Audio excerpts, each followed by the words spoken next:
இந்த உலகத்தில் வெறும் ரெண்டே பேர் மட்டும்தான் ஒரு லாங்குவேஜை பேசுகிறாங்கன்னு சொன்னால் உங்களால் நம்ப முடியுமா?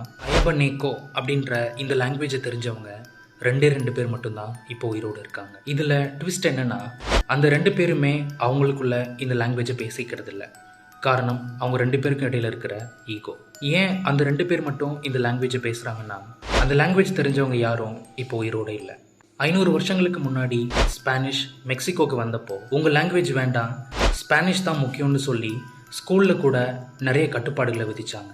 அதையும் மீறி ஸ்பானிஷ் இல்லாமல் மற்ற லாங்குவேஜஸை பேசினா கடுமையான தண்டனைகள் விதிக்கப்பட்டுச்சு. இதனால் பேரண்ட்ஸ் கூட குழந்தைங்களுக்கு அந்த லாங்குவேஜை சொல்லி கொடுக்காம விட்டுட்டாங்க. அங்கே இருந்த யங்ஸ்டர்ஸும் வேலைக்காக அந்த ஊரை விட்டு போயிட்டாங்க. போன இடத்துல அந்த லாங்குவேஜ் தேவைப்படவே இல்லை. வயசானவங்களும் இறந்து போயிட்டதால புது தலைமுறைக்கு அந்த லாங்குவேஜ் தெரியாமையே போயிடுச்சு. இப்படி தான் திட்டம் போட்டு அந்த மொழியை அழிச்சிருக்காங்க. இவனுங்க என்னடான்னா ஈகோவால் அந்த லாங்குவேஜை பேச மாட்டோன்னு இருக்காங்க. நம்மளும் நம்மளோட தலைமுறைக்கு இந்த லாங்குவேஜை சொல்லிக் கொடுக்காம போனால் தமிழோட நிலைமை என்ன?